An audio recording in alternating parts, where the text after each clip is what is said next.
What's going good and beautiful and blessed people? It's your boy KDO, the Reconstruction Project, back at it again. I'd like to thank y'all for joining my live tonight. It's kind of an impromptu. I didn't put out a forward warning about this one. But it's something that I wanted to do. So for whatever particular reason, my camera keeps coming in and out of, I don't know what's going on. So if it keeps doing it too bad, I'm just going to turn my camera off. But this video is called "Is Christianity a White Man's Religion?" Yep, I'm jumping my feet in those waters. Now, full disclosure, this video is inspired by a post that I put up on my Facebook page. Now, I want to take you guys to that post. I want to take you guys to that post. And I want to show you what inspired this. And I'm going to break down what I feel about Christianity. So let me pull my Facebook page up, because people have been coming at me on my Facebook page lately.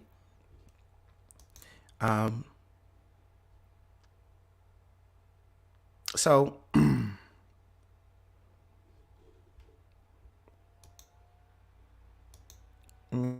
me see. Go to my notifications. Let me see. Oh, there we go. This is my Facebook page. Let me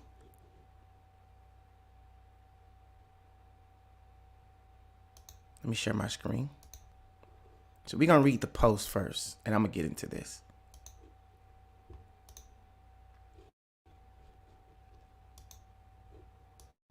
Hold on, let me make sure I got the right layout. Okay. So let's get into this.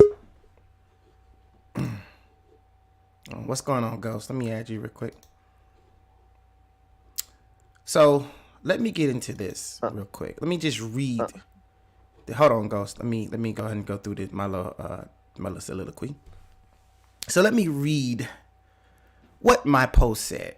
Now, I seen someone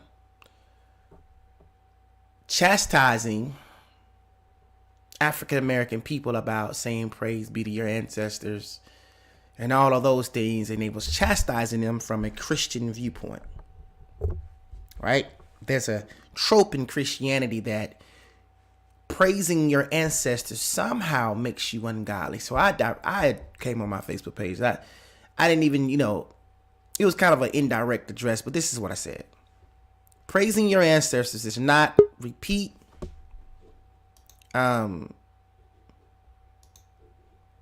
praising your ancestors is not, I repeat, not an ungodly thing. In fact, to not praise or acknowledge your ancestors was the very tool that colonizers used to break enslaved Africans in the New World. Our name signifies our tribe and the heritage.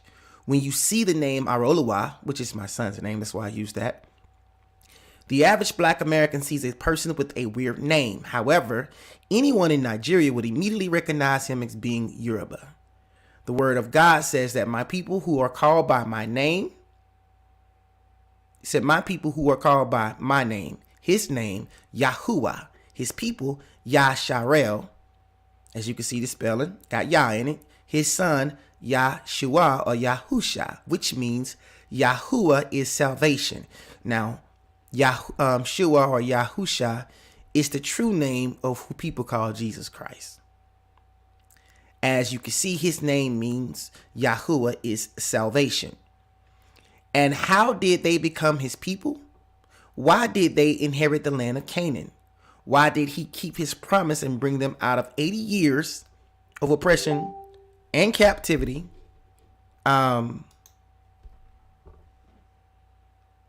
captivity in Egypt, because of a promise made to the ancestors. And why did Yahshua come from the house of David? Because of a promise made to the house of David's progenitor, which would be David. With that being said, praise be to the ancestors who are righteous before the sight of Yah. Now, This person came and said, fight the lie that Christianity is a white man's religion. Read Deuteronomy and find out who we really are. God sent Joseph and his family to Egypt to hide from Herod.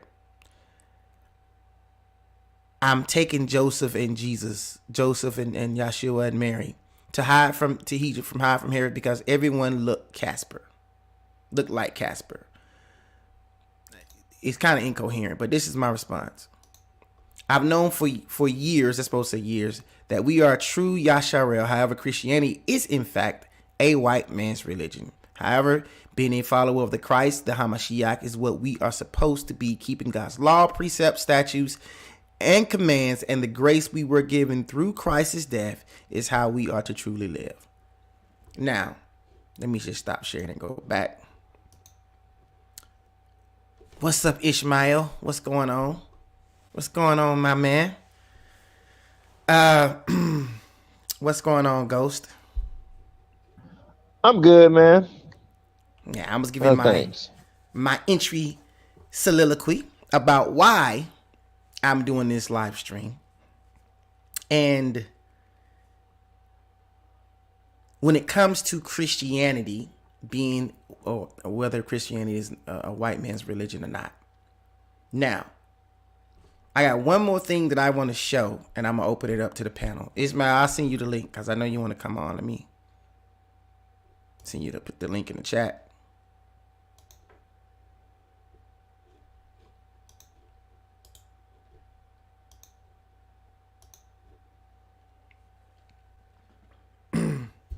So, I'm gonna say this.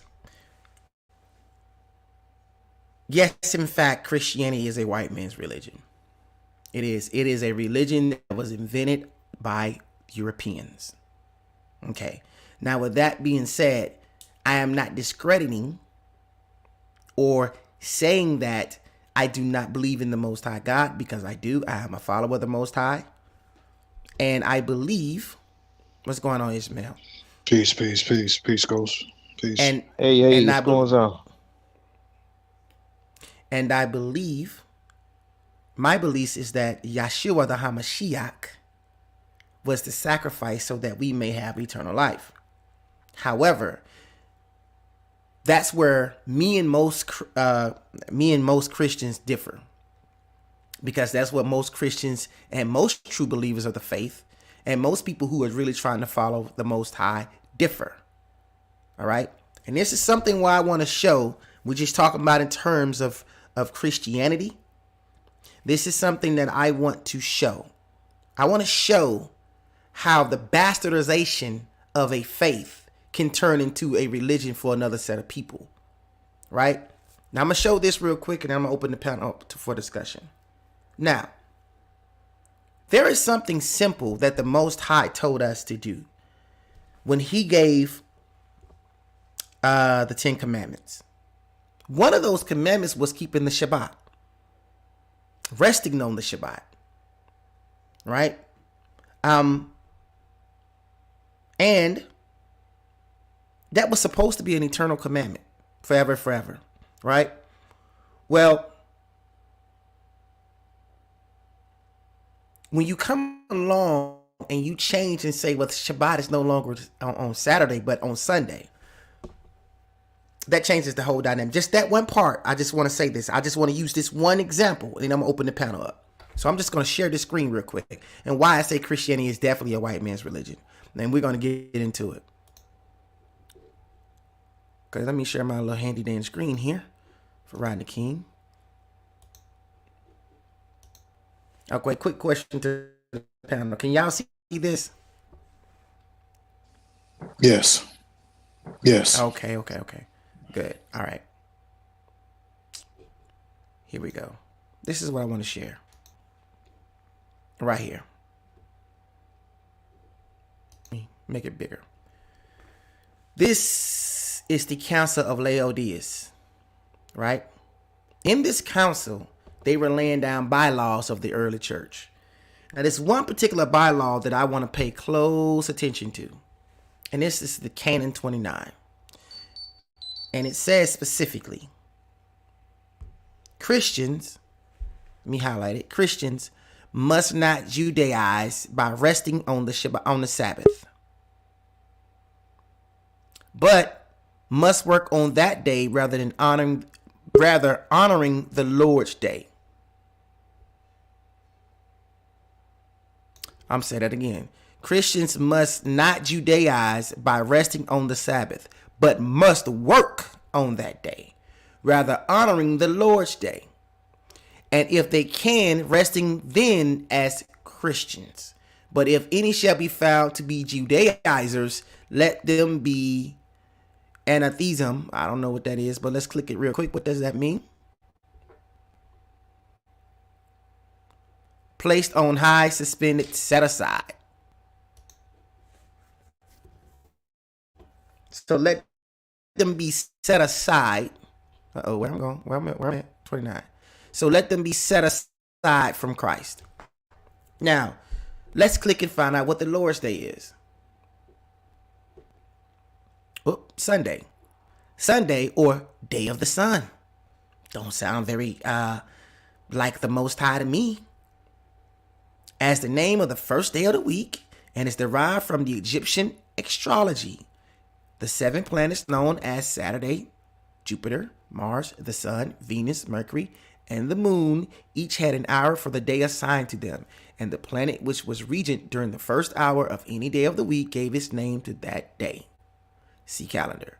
During the 1st and 2nd century, the week of the 7 days was introduced into Rome from Egypt, and the Roman names of the planets were given to each successive day. The Teutonic nations seem to have adopted the week as a division of time from the Romans, but they changed the Roman names into those corresponding to Teutonic deities. Hence, Deus Solis became Sunday, German Sonntag. Sunday was the first day of the week according to the Jewish method of reckoning, but for Christians, it began to take the place of the Jewish Sabbath in apostolic times as a day set apart for public and solemn worship of God. The practice of meeting together on the first day of the week for the celebration of the Eucharistic sacrifice, I messed that word up. Sacrifice is indicated in Acts 27, 1 Corinthians 16 and 2, and the Apocalypse 1 and 10. It is called the Lord's Day. Okay. On the Lord's Day, come together and break bread and give thanks after confessing your sins that you may be, whatever. That's not the point that I want to read. But the whole point is to say that according to God's word, changing his laws and words is a major violation in sin. But Christians purposely wanted to divest themselves from the Ivri or the Hebrew, right? Early observers and followers of the Hamashiach were not called Christians. They were called Mashiach Hadim, which means the followers of the Mashiach. Christian was a byword. It was a nasty word, right? Christianity became the state religion of Rome. Rome is European. Okay, let me stop my screen share. All right. Now, I don't gave my little soliloquy about why Christianity is impossible to be. Christianity is a religion of the Europeans. The Europeans took the faith of the Hebrew people. They took what they wanted out of that faith, and they implemented paganistic practices in it, and they pimped it on the entire world. So now I'm finna open the floor up to the panel. Having people in here kind of threw it off. So I'm finna open up the floor to the panel. So what do you guys think? Do you guys think Christianity is a European or a white man's religion. Everybody's muted. I gotta unmute yourselves. Yeah, I'm staying muted on purpose. Why would you stay muted on purpose, Ismail?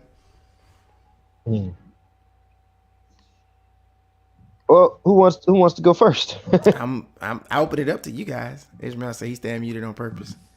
Okay. Well, I was just it's I'm having funny. some issues with my tech. I'm gonna fall out and come back in real quick. Okay. I had to go do ahead. that earlier, but I was actually talking to my friend about this the other day. I found it kind of funny that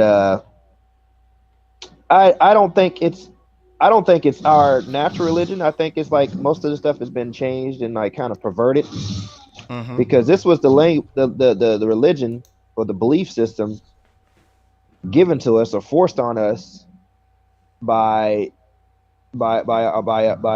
people who were slavers or whatever. It's like, so if the full picture wasn't given, and even then to them and like whatnot, it wasn't accurate, you know. It's like, so like you didn't tell the whole story.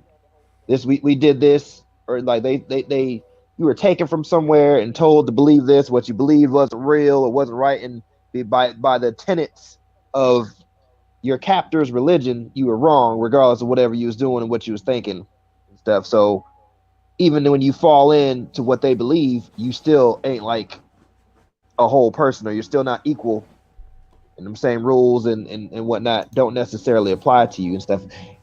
I'm not the biggest religious person or whatnot, and I really don't go for organized religion, because I think it's odd and it's backwards or whatever. But I don't think it is as it's intended today, and I think something was taken and left out or whatever, and because of it, things are kind of off or not necessarily right. And then today it's not as how it was intended to be. So I'll leave it at that, because I could just basically spitball with that, but I'll let some other people jump in and chime in. Well, I know Ishmael, you are Muslim, so I definitely would love to hear your take on it. I definitely would love to hear your take on it. Well, I kind of agree with what the sentiments that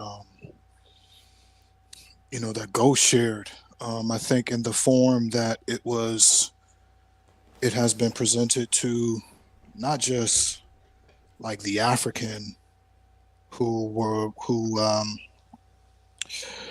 were enslaved and brought to the New World to work on behalf of others, but the entire world.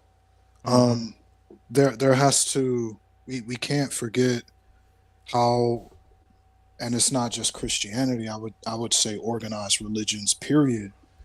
Once they become canonized, they tend to be politicized. And once they're politicized, then they're used as a system of control and maintenance of order. And that tends to reflect the people who are in power at the time. So we're all familiar with the various councils that took place when the canonizing of what we now know as the Bible was done. There was more than just, everybody focuses on the council at Nicaea, but I believe that there were a couple of more. There were a couple councils that took place before, where books were removed, things were interpreted and contemplated on and debated. Books known as apocrypha were removed. So we all know this stuff. But ultimately, what was distilled, that became something that groups of people in power, and at the time, the church, the Orthodox Church, the Catholic Church, was a very powerful force. It was very wealthy. It was very powerful. So those individuals who were participated in these councils, ultimately they decided, like, this is what we're going to teach the people. Now, do I think that it reflected actually what the prophets and what the original people who practiced and try to adhere to the ones. And when I say the one, because despite Christianity and Judaism and Islam, you know, being separated, quote unquote, I'm using the bunny ears. Mm-hmm. They do share one thing in common, in that they're monotheistic. There is Right. one supreme. So I'm just using that as a catch-all. Mm-hmm. So there was a decision, that was made. Like, this is what we're going to present, but I don't think that it accurately reflected what was practiced and what was taught. And Mm-hmm.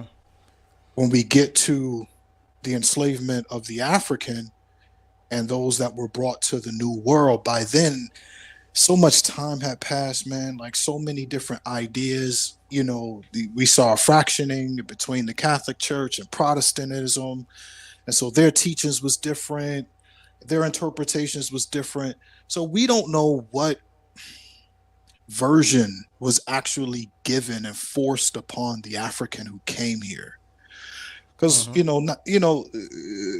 a lot of people don't want to talk about this, because I don't know if they don't recall it or they don't know it to be true. But a lot of those enslaved Africans that were brought here, they were Muslims, There was and Muslims. Yep. they were Muslims. That's a That's a fact. fact. That's Mm-hmm. a fact. You know what I mean? So what was forced upon those enslaved people that were brought here in terms of Christianity, we don't know what version they gave, but obviously we can draw parallels, right? Because in what I just explained about the councils convening and decisions being made by an elite, powerful group of people, the same thing was replicated throughout the Americas, because you had the masters giving a group of people that were enslaved a version, right? So there's already a power dynamic there. I, as the master, am giving you something, and I can give you whatever version I want to give you, right? So I'm going to Mm-hmm. interpret the children of Ham as your descendants to let you know that you were Mm-hmm. subordinate from the jump. So this is not this is Mm-hmm. your role, this is your place, right? So if I have an understanding of what I'm giving you, I can use it and I could bend it and shape it to justify what I'm doing to you. You know what I mean? Like, I can use that Mm-hmm. power, and I think that that's something that has occurred historically, not just with Christianity, but with the other Abrahamic faiths as well. So that's my view on it, bro. Yeah, it is not what was revealed to the prophets to disseminate to the people. Absolutely not. No. What we got is Right. And distilling upon distilling upon distilling, is such a, you know, that there's so many changes. mm-hmm. So that's my spiel, bro. Here's what you said. Something that was I don't know if Ghost knows this, but you brought up the curse of Ham, or them talking about Ham and us being descendants of Ham. That is so key when you're talking about how the even the Arabs, the Europeans and the Arabs, how they move towards the African, because they used the quote. It's not even the curse of Ham.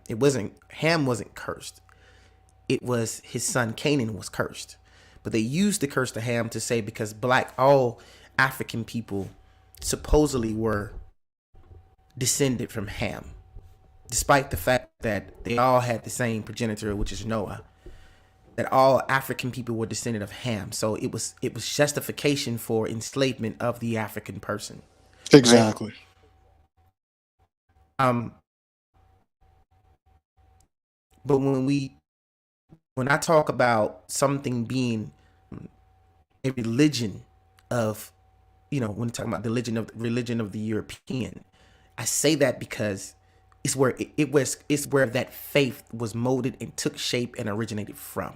That particular faith, it was derived from the Hebrew people, the prophets, and it was derived from them, but it was a caricature of what they was really disseminating to the people, right? And you brought up something, and you said about the Catholic Church being so powerful. The Catholic Church was the power at that time. Um, they made all the laws, all the rules. Like the council I was reading from was from the council of Laodicea, I think. It was so many different councils that they sat down and they went Right. over these books and they tried to come up with these church bylaws and they tried to do all of these things. And there were so many edicts that was issued from the Pope. And Exactly. what did they say the Pope was? They said the Pope was God's Incarnation. representative on earth. He was the only right. He was the only one that had the power to change God's law.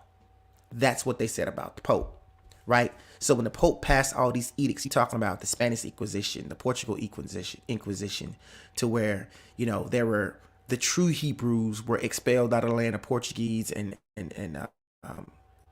Portugal and Spain, In Spain. and brought to San Tome, right, off of San Tome off the coast of Africa, and established one of the very first slave colonies off the coast of Africa.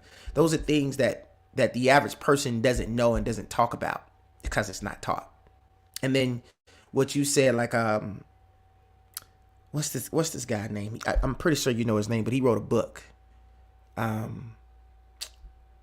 I want to say I can't think of his name. It's It'll come to But he you. was- Just keep flowing with it. It'll come it's to the you.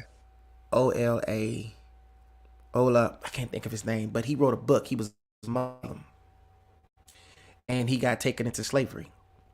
And he was talking about how they were going around and gathering different peoples from different tribes. And he noticed that even though they was of different tribes, they was practicing the same things that he practiced. But he was noticing that the Europeans were practicing something that was extremely different.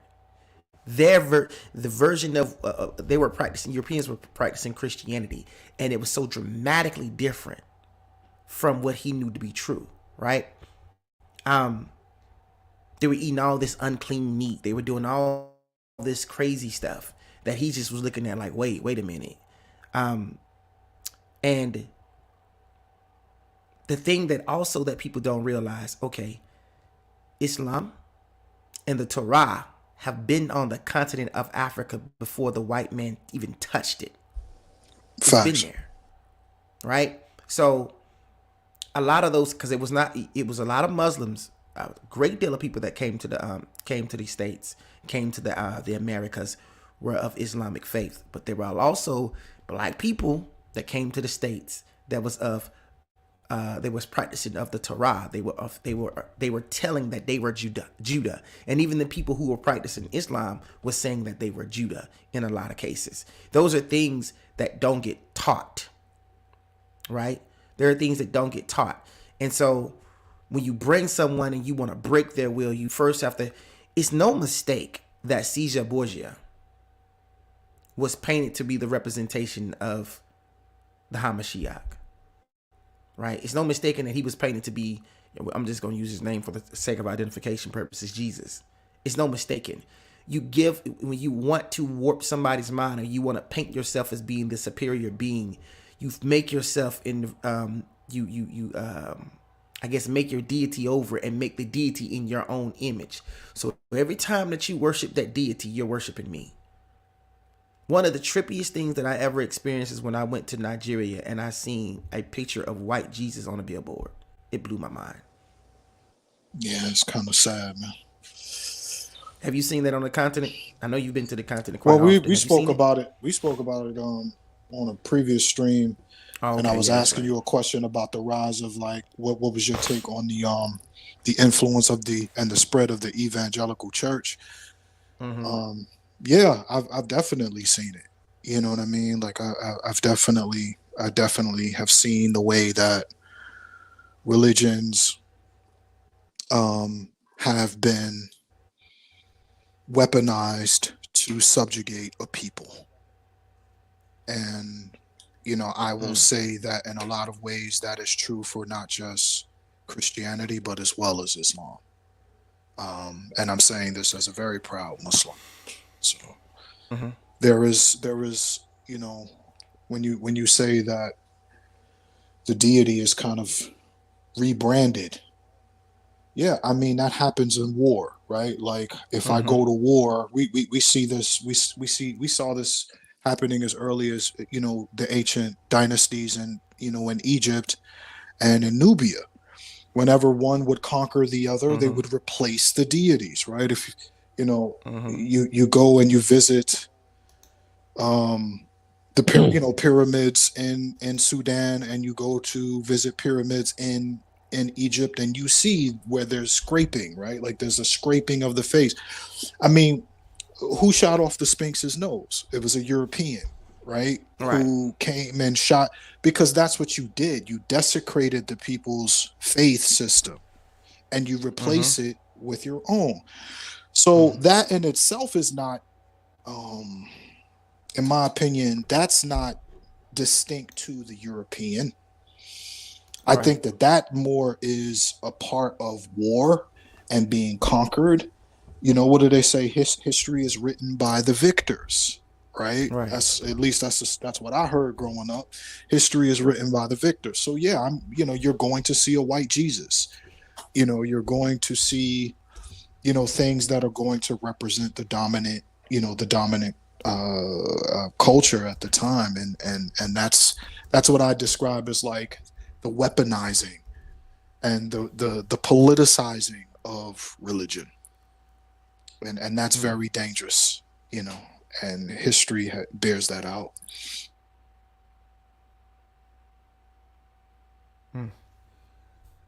So let's do you It guys have erases any? a people. It erases a people's identity. It, Right. it, it, it totally erases their identity. It almost, you know, it dehumanizes them. Um, because not only is there there's a physical enslavement that happens and a physical shackling that happens.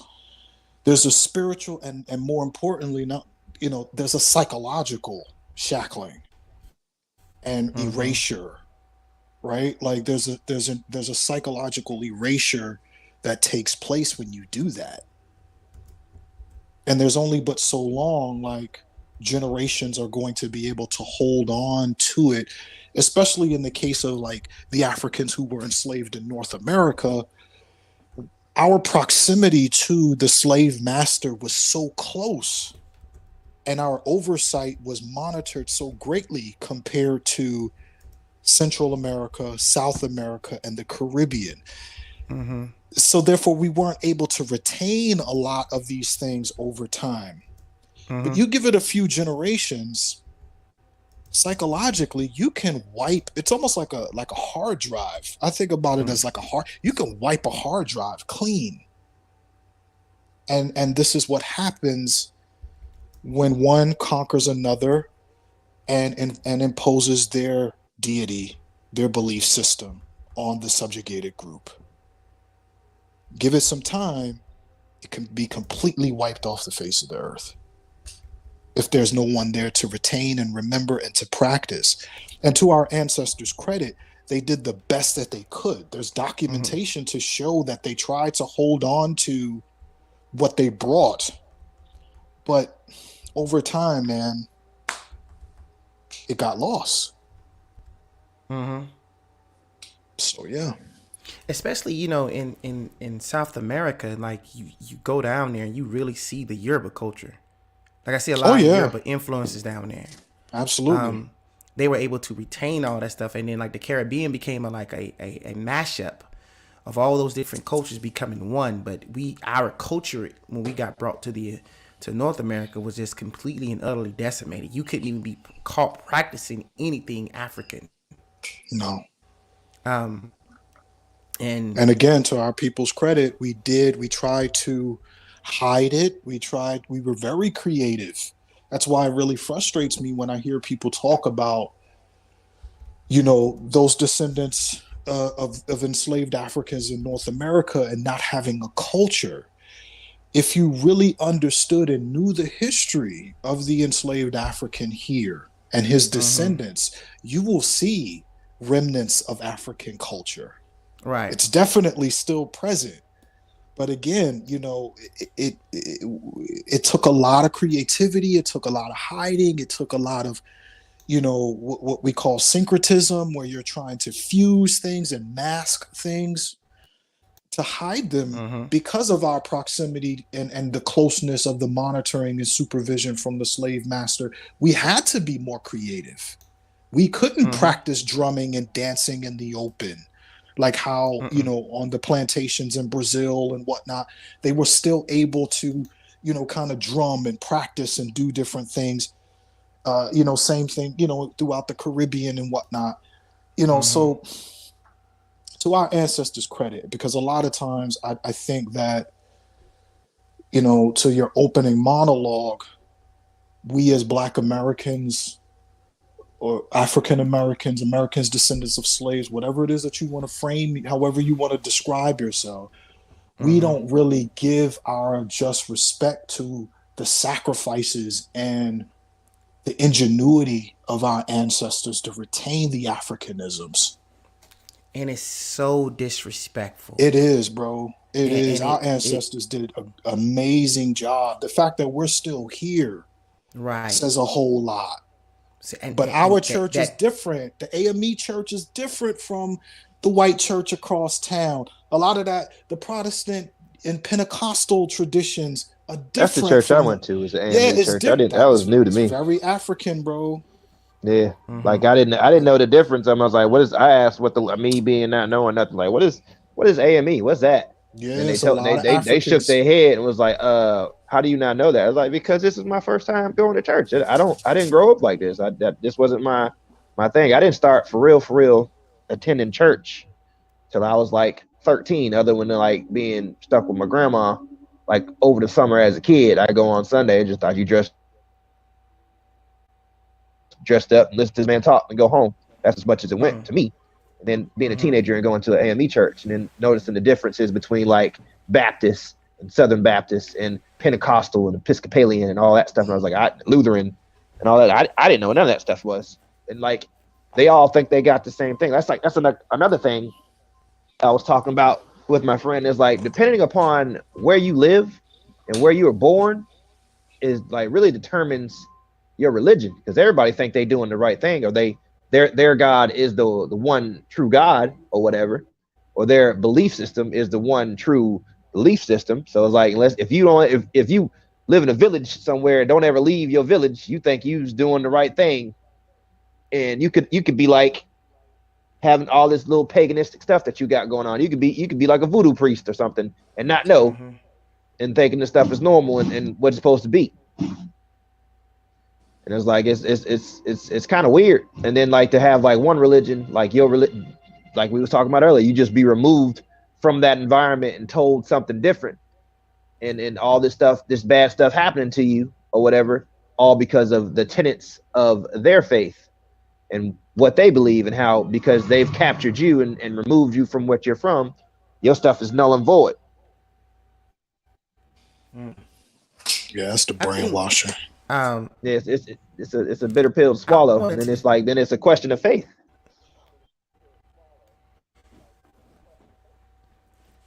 say go back to a point that you had made earlier, Ishmael, when we were talking about the ancestors, because that was the thing that really sparked me to just have this particular dialogue. It's because I find it, and I'm gonna say it again, I find it incredibly disrespectful towards our ancestors. For us to not even acknowledge them. Like I hear a lot of African Americans say they're not African American, they're Black American, right? Trying to make that distinction of being saying I'm going to be just like any of America, and to that I say, what you drink, if that's the Kool-Aid you want to drink, then hey, I have no. But don't be saying things when I say, hey, praise be to my ancestors, or saying praise be to my ancestors to me is just saying I honor my ancestors. You know what I'm saying? I uplift my ancestors, I esteem my ancestors, because what my ancestors went through, I'm not sure I could have endured it. We talk a good game because, revisiting this history, we look back and see things and say, well, I'd have done this, I'd have done that. You were taken from, if you survived the journey, because most of them didn't survive the journey of the Middle Passage, but they on boats for 3, 4, 5 months at a time. You have no idea where you're at. Completely outside of your element, dealing with a completely strange being, because many of our ancestors had never seen a white person before, and all of a sudden, all of your custom and your laws and your honors, your value system has been thrown out the window. You've been had your name beat from you, and most people were giving it. You have. I gave my son the name Arolua, right, which means the wonder of God. I can't imagine my son, me giving him that name and him growing up knowing what his name means and being proud of his name. You know, like Arolawa, which means the wonder of God, and being stolen from your home as a teenager, put on the ship, you survived that rough season, that rough package, brought over here and being beat and told that's not your name anymore. Your name's Andy. Or your name is Steve, or your name is John. You know, your name, for lack of a better reference, Toby. Having that beat out of you and being subjugated, having the women that you knew that you were supposed to grow up in the tribe and protect. You know, a lot of these guys was in bondage with some of the tribes women and tribes men. You know what I'm saying? And you knowing, you seeing these girls at 14, 15, younger than that, being raped.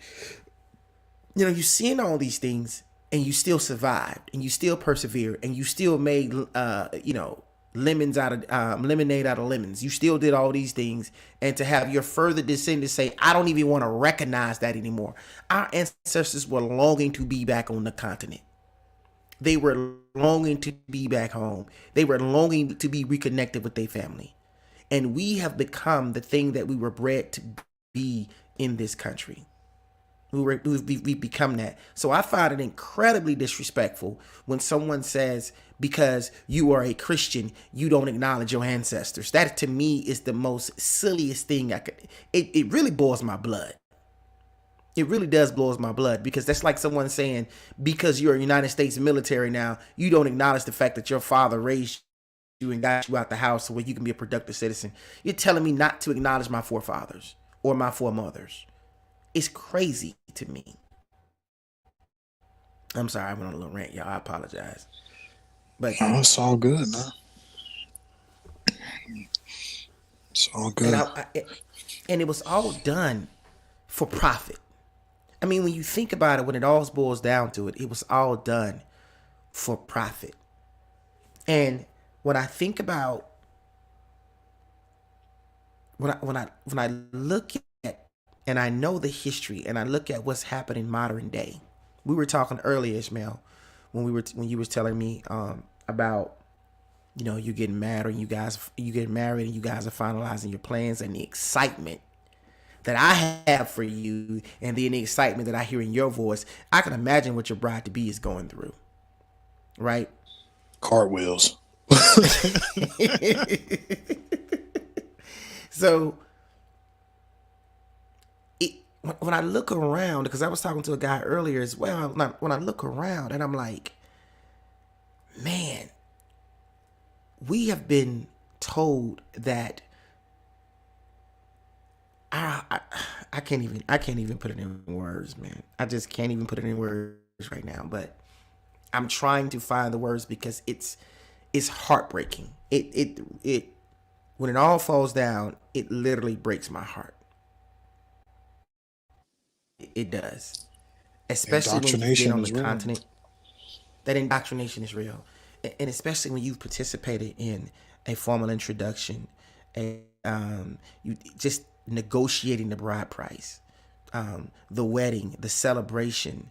When you've participated, when you've been involved in it, and you come back and you come to this environment and you see the women that look like those women here, but are being told that they're nothing, whether they want to say this or not, they're being told they're nothing but 304s. You know, and the excitement that I know that my wife, man, I remember, I'm going to share this story with you guys.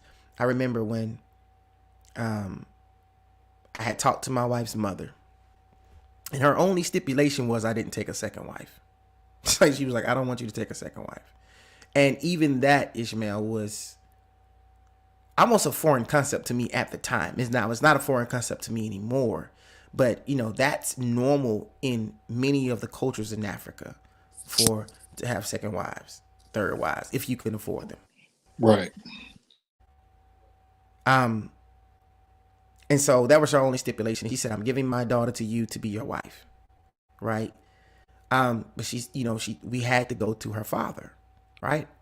And I remember the fear that set over me, like a real fear, like a trembling fear, like, oh man, what is he going to say? Because at the time, me and my wife had been courting for a few months. Like, man, what is he going to say?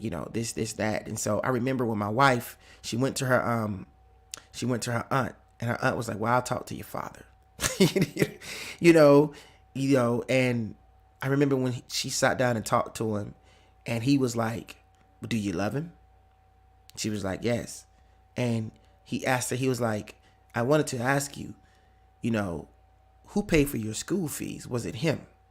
And she said, yes.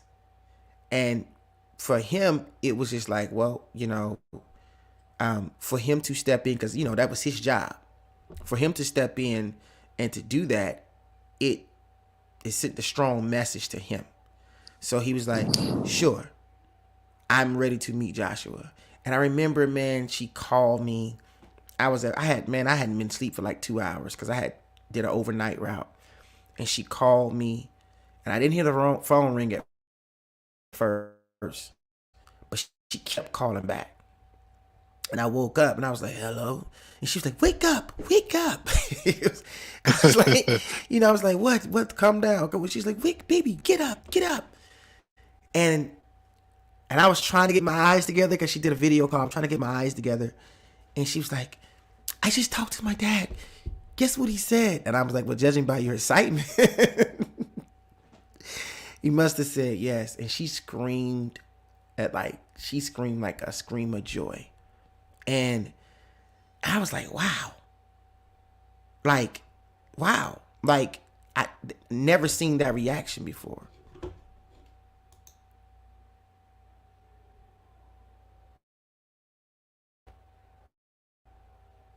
Is that my sound, you guys? Man, Ishmael, are you there? Okay, there it goes. Yeah, I don't, Okay. because I think it's all of us to some degree, because I thought my sound was going in and out too. Yeah, but I remember the excitement that she just, and it was like, it breaks my heart to know that sisters on this side of the pond would never really get to be celebrated like that. Even when they have weddings according to Western standards, they're not celebrated like an African woman is celebrated. And I wish our people would try to reconnect back more. That's all I got to say on that particular one. I want to ask you a question, and I don't want to deviate too far from the main topic. It's building off of this the story that you just shared. When you said that you were afraid to meet her father, to have a conversation with her father, at any point in time, did you feel that your background, your lineage, would be an issue, being an African American? Did you ever have any reservations about that? So I did. Okay. I did. It was one of the it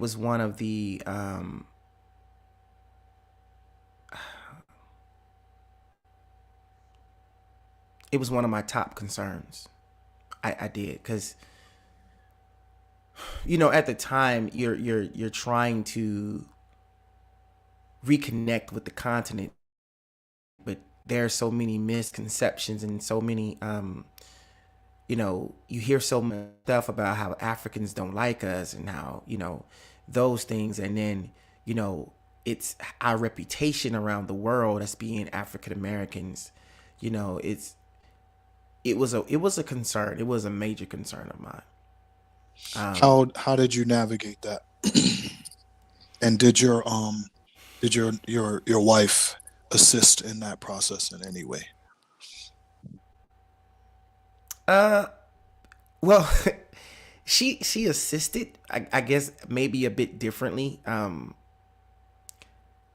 the way that I navigated it, I learned this from Ghost.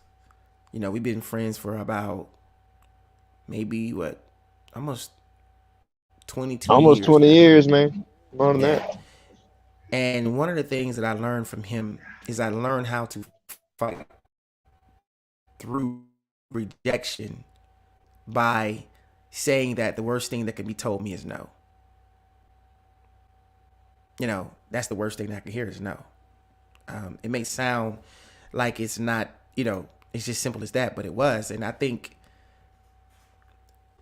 the, knowing and believing that God was leading me on this path gave me strength and gave me courage.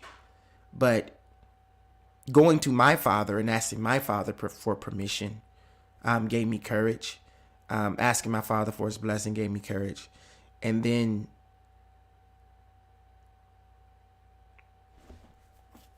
I just felt like she was worth it. And it just gave me strength. I just felt like I knew it was worth it. It just made, it was nerve wracking because I was afraid. I'm not going to lie, I was afraid. And I can't even describe that fear to you. Because in African women are, you know, in the African culture, a lot of times, you know, that father says, no, that's it.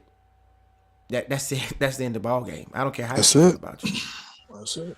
Um, and things that my wife had told me about her dad made me feel better. Like she was like one of the things that drew her to me was that we were a lot alike. Me and her father were. Um, like she said, you guys are both very lighthearted. You're very playful. Um, and she said, you know, you guys are very giving. Like her father takes care of a lot of people that is not his blood. Um, and he's always helping people out. And her father's a politician. So she would say things like that. That was encouraging, but it's still Baba. You get what I'm saying? Excuse me. The other way that she helped was she did not want to marry a Yoruba man. Um, Interesting. um, okay, I'm gonna say it like this. She never explicitly told me that I don't want to marry a Yoruba man. But she was like, definitely not a Yoruba man from Ondo State. Because they're serial cheaters. So that's what she told me, you know. Okay. That it's not uncommon for a Yoruba man to have a wife and about 3-4 girlfriends on the side. And the women largely accept this. You know, they just don't want it to be done in their face. So for me to come along, and I think, you know, for me to propose of, you know, us having conversation and me saying that, you know, I don't want to have sex until we're married, blew her mind. You know, it blew her mind because with Nigerian men, that's on the table. Like that's on the table automatically. If I'm not getting that, I'm not studying. I'm not even trying to even consider you. I'm muting myself because I'm dying right now. But you know, That is on those the Nigerian table. cats, man. Now, it's on the table automatically. And so for me to say that, she was blown away. She was like, "You're lying." I was like, "No, I'm not."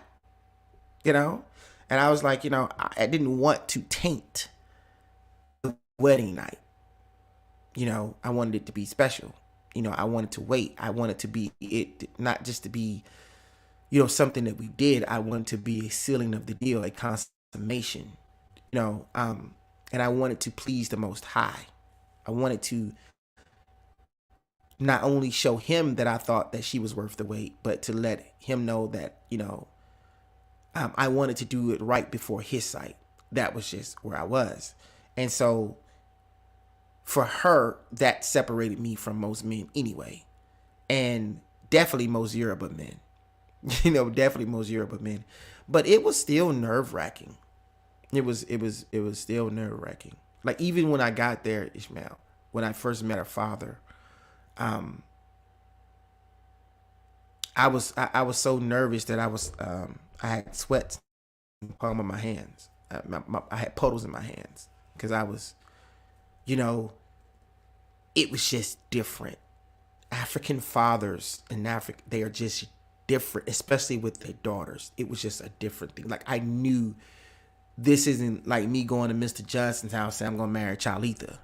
You know, Mr. Johnson more than likely, because how African American men have been conditioned, is gonna be like, well, she's grown anyway. They do not play that in the African society. Most of the, I know women right now that's 25, 26, 27 years old and they're still within their father's house. They're not going anywhere till they get married. Oh, that's common. That's very common. That's common. Sometimes older than that. It's common. Yeah. Are you nervous? No, I'm no, I'm not nervous. The question was more so about, just this perception that, like you spoke about it, just like the reputation that we have, and how certain things are said by certain people within the diaspora, and how how these perceptions could, and I think do to a large extent, lead to the continued separation, so to speak. It happens, it has happened historically or whatever, but maybe to the scale that it would normally, or that it should happen, or that it would happen. It doesn't happen because of this sense of, I would say, lack of understanding of what constitutes Black American culture, period. Not just within our own people, our own group, but across the broader diaspora. What's being displayed or what is presented to you, is not reflective of the total culture. And it definitely doesn't reflect what, our ancestors instilled within the generations that were brought up here. Right, like that fear that you, or that, not fear, that those emotions that you had, they once, and I would say they, to maybe on a minority scale, they still exist within the community, right? Especially when you have involved fathers, when you have, daughters and different things of that nature. Like, I think about my uncle. My uncle has daughters, has a daughter, has a son, but very much a community man, educated man. You don't play. You know what I mean? Like you come to my uncle's house, I need to know who you are. We need to have a conversation. You're meeting, the family. There is no driving up, honking the horn, and you leave my house. Like, that's not how it works, right? Like, our people don't do that. And I don't think that tradition is one that's promoted much, and so therefore it's not understood to be connected with our group. So there's always some concern when you enter certain spaces and it's like, oh, where are you from? I'm from St. Kitts, St. Croix. Where are you from? I'm from Jamaica, from Cuba. I'm from Cameroon or whatever. And it's like, oh, well, where are you from? I'm like, I'm from Brooklyn. You know what I'm saying? And then it's just kind of like, it's kind of like the look, like, oh, you're an American, and I'm like, right, yeah, like, right. like, this follow-up question may be like, well, no, where are your people from, right? Like, right. And so then you're like, all right, well, my mother's from Georgia, my father's from Virginia, and then it's, once it kind of clicks, like, especially in an area like New York City, where there is a large representation across the diaspora here. More often than not, you're going to run into an African, you're going to run into a Caribbean.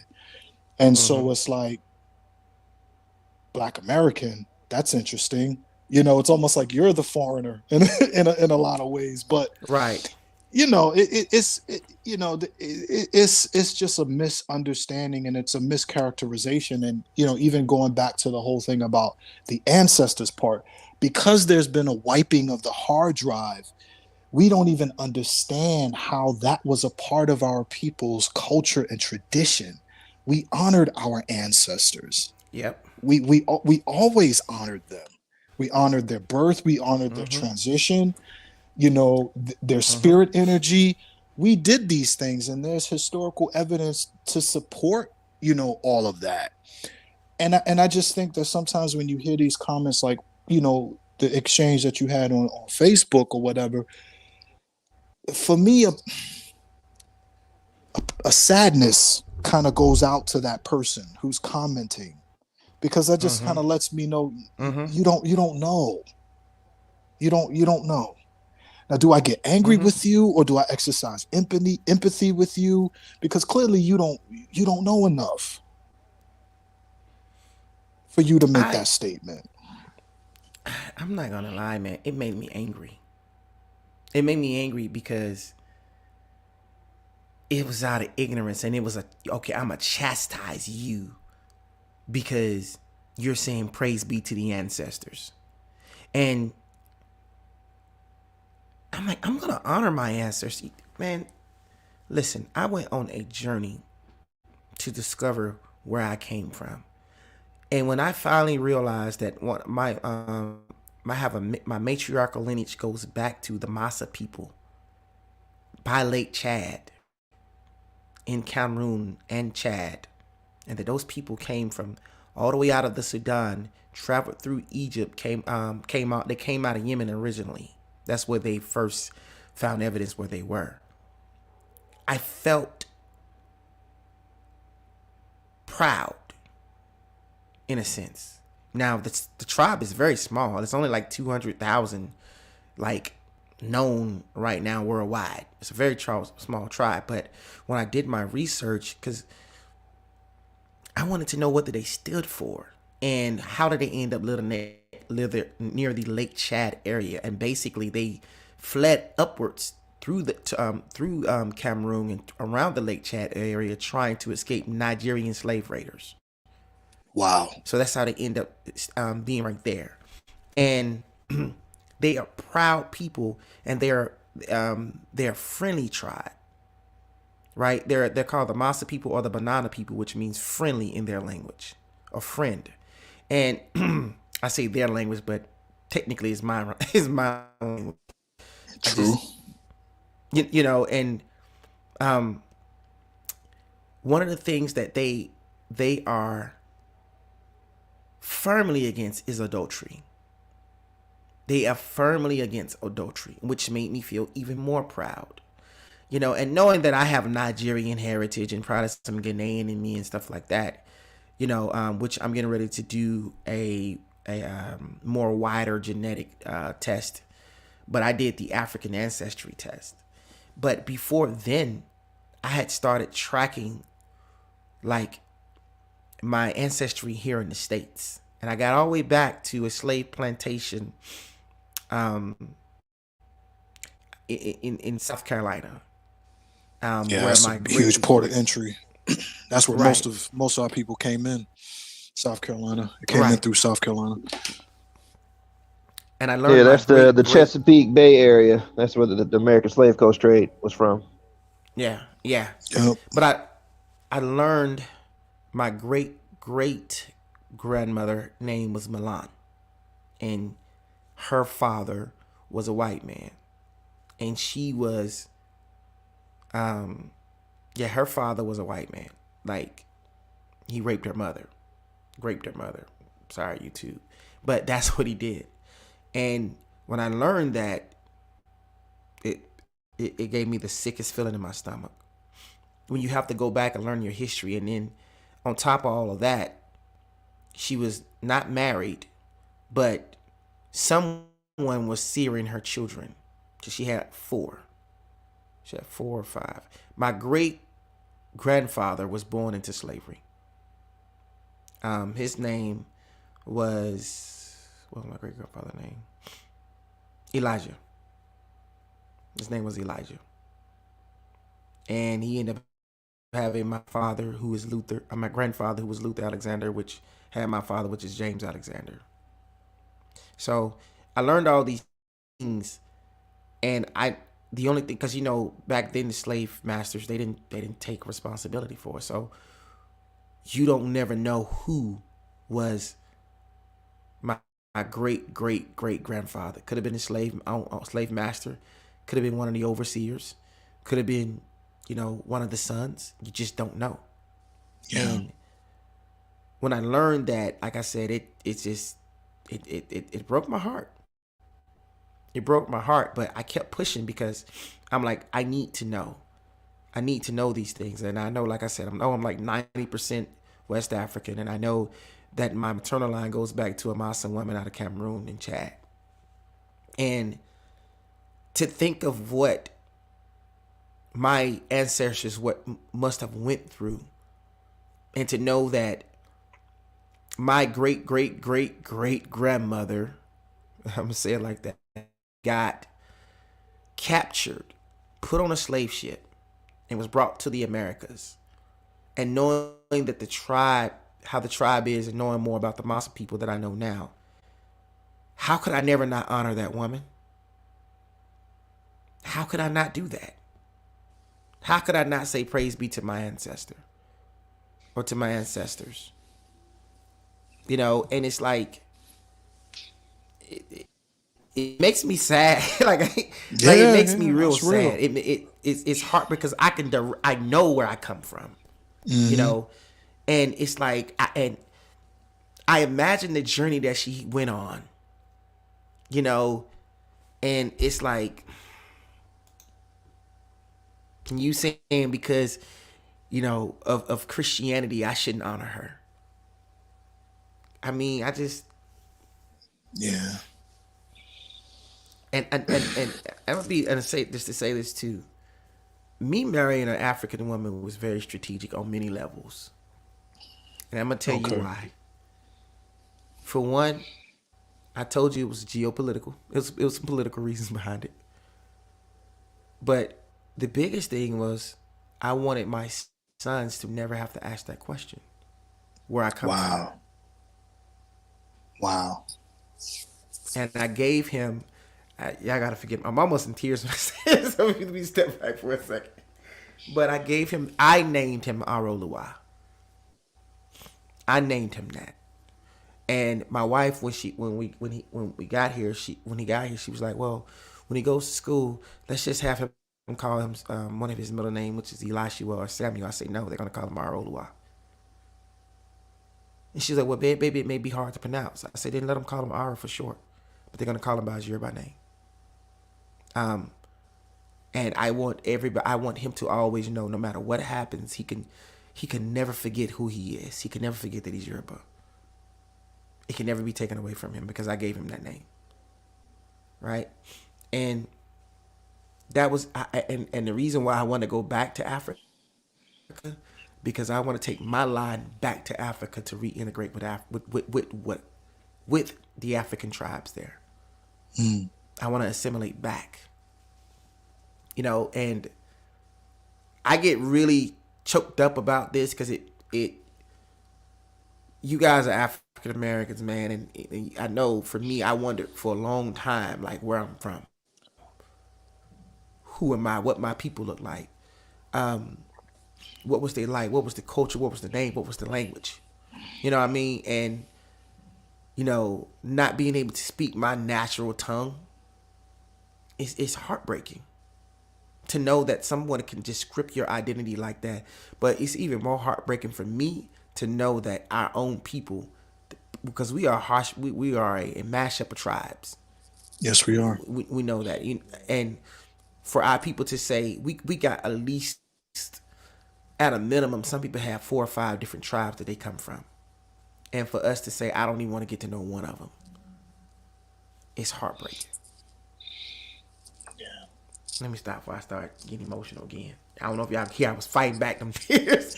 It's all good, man. It's all good. It's all good. But I had to give him that name. My wife gave me a Yoruba name. And when she gave it to me, I didn't. She called me Timmy Tope, right? So she called me one day. She said, "Hey, it's Timmy." I was like, "Who is Timmy?" She's like, "You're Timmy." And my mother-in-law was there, And she said, my mother-in-law, she always addresses me like, she says, my beautiful son. She always calls me her beautiful son, right? She calls me, she texts me, she prays with me. She calls me sometimes just to pray with me. That's my mother-in-law, right? And her and my wife was talking, and they came up and gave me the name Timmy Tope. So my mother-in-law said, do you know what that means, son? I'm like, I have no idea. And she says, mine is worthy. What is this? Mine is worthy of not praise, but worthy of is either honor or it's honor or something. Mine is worthy of honor because they don't have a word in your Bible that says praise. And she said, that's the perfect name for you, husband. And I was like, why? And she said, because of all that you do and all the people that you affect. That's what she said. And that's the ultimate putting respect on a man's name. Right. That's the ultimate. Right. Yes, it is. Right. That's the ultimate. So I want more brothers to experience that. Like, I'm not I'm not obviously against sisters experiencing it either, because what I want is for the traditions, the customs to come back to the States. What I mean by that is for us to go and bring our traditions here. Get to know them here. And I know it's probably not going to happen. Well, you never know, man. You never know, especially like with the year, the most recent, what is it, the year of return? Yeah. Travel to the continent, like this is pre-COVID or whatever. It was really, it was really kicking up, just at least on the conversation level in circles that I hang out in. And I think sometimes like it just takes a person, it takes a person that, to see a lot of our people, man, like they haven't even been outside they neighborhood, they block, let alone their state or their country. So, to see an individual such as yourself, make those trips, establish those connections, in a roundabout way, it's like you're modeling and maybe kind of tearing down some myths about whether or not it's doable. You're bringing back your experiences and so on and so forth. So that can really change a person's interest level. And I think that, it does wonders in terms of bridging the gap. Because, one of the things that I notice when I go to the continent, when I have gone to the continent and have, rich exchanges with men and women there, they don't know a lot about us, man. And like, I don't know, from default, I don't know a lot about them. Like I'm there on a learning mission anyway, because that's just who I am. But the only real images that they have of us, man, is what's presented by the media. And we all know how that is. And, unfortunately, sometimes by individuals within our own community that push certain images and certain narratives and certain, misinformation, and they stand in representation of like the entire community. And it's not true. Like, no, I don't wear my pants below my bottom. I prefer Right. tailored clothes. Yes, I did go to university, and we're not just what you see on the screen. We're just as diverse. And so these cultural exchanges, I call them cultural exchanges. I think it's something, if we kind of increase the number of that happening, it could really do wonders just in terms of bridging that gap, re-educating each other. And I think it will dispel some of these myths and these stereotypes, and it could break down some of those walls. You said, when I went to Nigeria, one of the things that I seen more than anything was dudes with skinny jeans sagging. Mm-hmm. Yeah. Saying that, I think that is the biggest oxymoron thing you can see. Yeah. But and I bet they had big giant belts and stuff too. Nah, man. Belts. A lot of them Nigerian dudes are tiny anyway. They're not big cats, man. But our culture, the hip hop culture is very influential. And Very. but the thing about it is that that's what they imagine African Americans to be, you know. Exactly. And to the elders, it's like, nah, you don't conduct yourself like that. To the younger one, is like, oh man, you the cool kid. They ask you stuff that Right. you're just like, nah, man, I don't do that. You know what I mean? Right. You know I've what I'm saying? disappointed so many people, man. Yeah. I've disappointed so many people, man. Like So I had many this guy. people. He was like, bro, how many hoes you have, bro? I hoes. What? You know what I'm saying? I'm like, what meanest thou? You know what I'm saying? And I was like, man, what are you talking about? Oh, bro, I know you got all the hoes, bro. And I was like, man, that's TV. That's not most guys ain't doing it like that. You know what I'm And saying? our women aren't hoes, man. Right. Your women aren't either. You know what Right. I'm saying? Right. So And I yeah. told one of these cats, man, I was like, y'all need to be on the lookout because, African American dudes have gotten smart. They starting to travel. You know what I'm saying? Oh, for sure. I'm like, you might want to snatch Femi up because it's some cats that come from Femi here. You might want to go ahead and put it on lock because them dudes, man, they take their women. I'm gonna say all of them, but it's so many because Nigeria, especially Nigeria, is way more women than it is men. And you talking about 5 or 7 to 1, man. And the dudes be, and I be looking at some of these cats, man. I'm just, I be like, bro, I don't even know how you got old girl. Like the woman that he be with be bad, like cover girl bad. And this mug just looked like he had I seen this one guy, man. He had on like these skinny jeans, and he had on this danky t-shirt. And they gotta wear they what my wife called them shoes. They like little slides. They have the little slides. So you know what I'm saying? And he just thought he was just pimping. I was like, boy, you don't even know the half. You ain't got no competition over here, bro. If those cats that are coming through, Femi be gone, bro. You be pissed off because Femi be gone. And them dudes, you know what I'm saying? But this, but in his hood, he the man. He's the man. He's the man. You know what I'm saying? He's the man. He's the man. When I was in Nigeria, because here's the thing too, and I'm just put this disclaimer out here. I'm not saying all women in Nigeria like this. But sisters over here don't mind sharing. They sisters over here share men. They don't like to, acknowledge that they are sharing men. Exactly. They share men. Yes, they do. Sisters on the continent, they kind of have it ingrained in them that it's a man's nature, Right. right? For a man to have multiple women. Yes. And they will know that you're married, and they will still come and flirt with you and talk with you. That has happened to me in Nigeria. And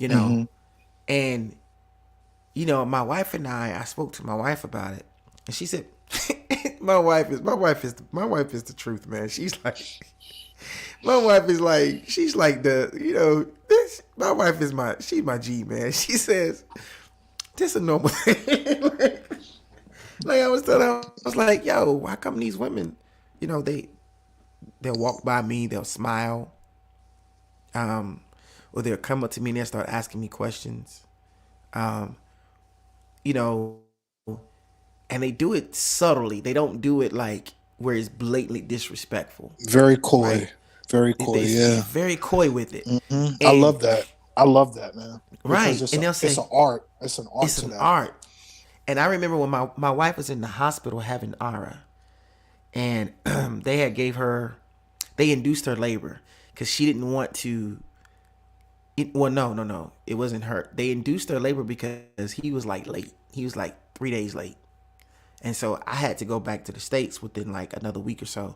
So they was like, well, let's go ahead and induce your labor and stuff. You're past 40 weeks and whatever. So he was like 40 weeks in like 3 days. something like that. He was almost like 41 weeks, man. And there was a restaurant adjacent to the hospital that I walked over by myself and, to get something to eat. I did it like twice.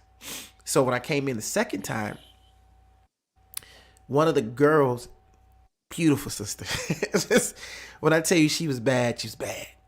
She noticed me and she's like, hello, Joshua, come. Because when I came the first time, she asked me my name. My name is Joshua. And she was like, I love your accent. Which was weird for me to hear because, we think that we don't speak with an accent. Right. But she's like, I love your accent. So when I came the second time, she gave me all this food for free. Right? And she's like, is your wife still in the hospital? I was like, yeah. She started asking me questions. Now, it's not uncommon for, Africans are very hospitable. So it's not uncommon for them to just have conversation with you, right? Right. But some of the things that she said let me know that she's like, I would be your second wife. It kind of let me know that that's what I was getting from her. And she's like, anytime you come in here, come through my line. I would take care of you. Okay? I'm sure she would. Right. Right. And so I was like, I'm not gonna tell her. And something, because I was like, I'm not gonna tell Mercy about that. So when I got back, she says, this is more food. Where you get all this food? I said, but the girl gave it to me for free. And my wife kind of cut her eyes. like you ain't going back over there. Right. She's like, what made her give you this food for free? I said, I don't know. She just told me, I said, she told me next time I come, just come through a line. No, Mom will go from now on. That's what she said. You know what I'm saying? Usually like, you not going, but she said to me, she said, I said, well, baby, I told her I was married. She says, it's a normal thing for men to have multiple women here. Mm-hmm. I was like, what? She said, this normal. You know what I'm saying? Yeah. She's like, they don't care. She's like, I was like, well, I did not think the girl was being disrespectful. But you kind of pick up on the vibe. You pick up on the signs. And so, but my wife was like, many women, they're used to it. And not only that, but a lot of women there are okay, they are actually okay with polygamy. They're actually okay with it. I would say that they accept it. If you were to ask, well, the African, and this is west to east, the African women that I've had conversations with about this, they accept it in its cultural, maybe even religious context. Mm-hmm. But like every woman, like, right. You know what I mean? Like there's like, you know what I mean? Like, it's kind of like in an ideal setting, a scenario, I would not want this, because at the end of the day, what is it about? At least from my perspective, it's about resources and access to resources, not just fiscal resources, but emotional resources, protection, security. You're sharing this now. It's being spread. Mm-hmm. I gotta divvy something up now with like two other women. Like, you know what I mean? Like, what if I need something? He has a child. I bear a child for him. Is he going to be able to ensure that I have what I need, or is you gonna tell me like, oh, I had to take care of my wife and my children over here, so therefore I don't have it, or you gotta wait a little bit? It's honestly, something that I think is at the core of it. It's about like just feminine nature to not want to share protection and resources. Right. I mean, when I said they're okay with it, that's what I meant. They accept it. Yeah, they accept it. They accept it. Some women are. Some women. I wasn't saying cool with that it, like this. Now, some women will. I know some women will say, "I would prefer he have a second wife." Right. That's what I'm saying. I've talked to women cool like with that. It. I'm not kidding. Yeah, they be cool with it because they feel like, okay, I love him, but I still want to do other things like have a career. You know, I'm not really, you know, as sexually, you know, to keep up with Right. his. So I'd prefer he had a second wife and she could take some of the pressure off. You know, and Or so in the it's like sense a that I can't have compromise. kids, right? Or if I can't have Right, children, right, maybe I've had children and I don't want to bear anymore. I'm a little bit right, older, or maybe medically I'm not able to. right. Um, and some people, some in a lot of it's, I see this a lot more in West African cultures. It's like I have somebody to help me out in the home, like it's a Yeah, family thing. with the home. Like, yeah, Right, I it's can a help you. family. Yeah. She can run laundry. I could do this. They could do that, and Mm-hmm. it's a community type of vibe. Mm-hmm. So And yeah, I so, welcome some help. right. That's Yeah, what that you whole know, "it takes yeah, a because, village" mentality was all about. It's not like that no Exactly. more. Right. Right. but you know, I joked with my wife about this one time. Um, we were talking about something serious. I'm like, you caring about like you want me to get a second wife or something? And her retort was, well, she can help out with me in the house. And she would say things like that. I had to sit her down. I'm not going to even tell the conversation I had with her, but I had to sit her down and have a real conversation with her about it because she would retort things. I was like, that seems like something you thought about. You get what I'm saying? Like that Sure. seems like something that don't cross your dome piece. You know, for you to say it like that, like, well, if I have extra house help, I don't mind. You know Yeah. what I mean? And it's like, but realistically though, a lot of those women, when they say I'm accepting of it, is because they have other things that they may have want to do. And I heard an elder African woman saying this. They have other things they may want to do. You know, they don't want to, go through childbirth anymore. Right. And the man wants Right. another child. There's a lot of things, a lot of components to it that is which goes back to what we were really saying about Christianity being a white man's religion, because in Christianity that's outlawed, right? In the European circles, having multiple wives is outlawed. But Which is so in, crazy when you look at the Bible I know and what you finna say. I prophet. know what you finna Yeah, I say. mean, like it was there, bro. Like it was there. Like, am I wrong? Like it was there. The It 12 was tribes of there. Yasharel, that's what they built off for women. That's the crazy thing about it. And it's a matrilineal Hey, line, isn't it? Isn't it? Or is it a yeah, paternal? Yeah, like come on, man. Like it was there. Like right. It's beyond. It's like sometimes I just be sitting there thinking like, man, who who signed off on y'all like, clergy like degrees and all this other whatnot for y'all to be not teaching these things like you just know they leaving certain things out because like I said, when you go to the continent, when you go to Europe and you go to the continent and you go, I don't even like calling the Middle East because technically it's Africa.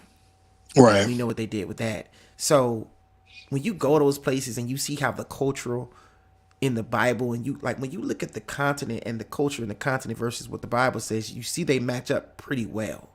Mm-hmm. But when you go to Europe, you don't see the culture match up in the Bible that well, right? You Right. just really don't.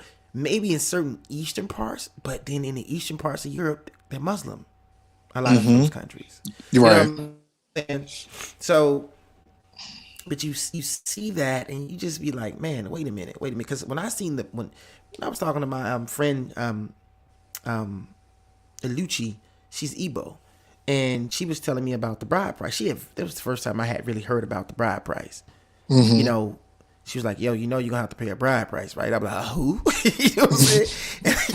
Come up off that bread. Right. All I heard was bill. You know what I'm saying? Come up off that bread. I was like, "What price?" She's like, "Yeah, bride price." She's like, "Don't worry, the family may not try to kill you. They may not try to kill me." Exactly. And, Oh, and, that is so and funny. right, and then she said it in terms of what could be $1 million, $2 million. All I'm hearing is million, right? Mm-hmm. So, Mm-hmm. so she's like, no, $1 million is. Let me see. She kept $1 million, KTO is only about maybe $2 to $25 to $3,000. I was like, dang. At the time I was making that was like my monthly salary. I was like, that's a lot. Yeah. That's a whole month's salary. But I was like, man. But my father-in-law was like, we're not killing Joshua with that bride price. No, we're not going to kill him. No, he's not paying that much money. I was like, thank you. Because Put it in he context, said, man. Cats pay more for a wedding ring. right. They do. They do. I think I paid more for my wife's wedding band than I did her bride price. Right. Our wedding band was like, I caught that sucker on sale. But it was like $900. And I think her bride price was encompassing about, well, I'm not gonna say. Yeah. I'm not gonna Keep that say. private. But you know what I'm saying. But it wasn't a great deal. Yeah. It wasn't a great deal at all. And her uncle and uncles and her father, they basically was like, they knew that I had to take care of it. They kept saying, that's our daughter, you have to take care of. Right. So they didn't want to. And I think with her father, like I said, me paying her school fees that time was just like, it blew his mind. That was a good look. It showed Right. that you could take know what I'm care of saying? her. You could provide for her. Yeah. Right. That was a good look. And then when I went to Nigeria, after we were married, I went back to Nigeria like within 5 months because I'm waiting for her to get her immigration papers to come here. He pulled me in the room. He said, I know. Tell Joshua, meet me in my room. Because African cats, they talk very direct, man. You've been summoned. King Jaffe Joe has summoned you. My son, what? You know what I'm saying? It was like that. I was like, oh shoot. And her father has a presence. He has a presence on him, man. Like he has a presence, right? And I go in the room, and I go in there and I was like 34, 35 at the time. About 35 at the time. And I go in there, and he's sitting down. He said, Joshua, come, sit. And he taps the bed. I'm like, oh, man, this can't be good. My wife was sitting in there, and she had this look on her face. He's like, Joshua, he says, ever since you take my daughter's hand in marriage, he said, before you take my daughter's hand, it was constantly, Daddy, I need this. Daddy, I need this. He's like, but ever since you took my daughter's hand, I haven't heard a peep. Oh, so he's saving money. There you go. Yeah. So he says, yeah, he's like, man, that's one less mouth I have to worry about. You know what I'm saying? So he's like, you take very, very good care of my daughter. You are a good man. And my wife's like, baby, you take really good care of me. And it, coming from a situation to where my ex was saying that I couldn't do enough. Regardless of what I did, wow, it was never enough. Contrast, yeah. Right. And to hear that, it was just, it was an emotional moment for me. I had to go out there and gather myself this. I had to let them know it was, my allergies was bothering me, right. But to come from that and then to hear that type of praise. And my wife said something. I apologize, but I'm gonna get ready to end the stream in like 2 minutes.